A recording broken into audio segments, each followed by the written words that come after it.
Hello friends, in this video we are going to learn how to install Terraform on an Ubuntu machine. First, open your browser and go to the official Terraform website, https://terraform.io/downloads. Once the page loads, click on the Install section. Now, select your operating system as Linux and choose your distribution as Ubuntu. You will see a set of installation commands provided by HashiCorp.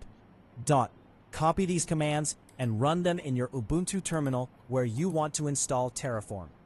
These commands will add the HashiCorp GPG key for security, configure the official repository, and then update the system to install Terraform.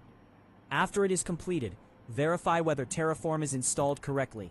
To do that, run the following command: Terraform-version. If you see the Terraform version displayed on your screen, that means the installation was successful. And that's it.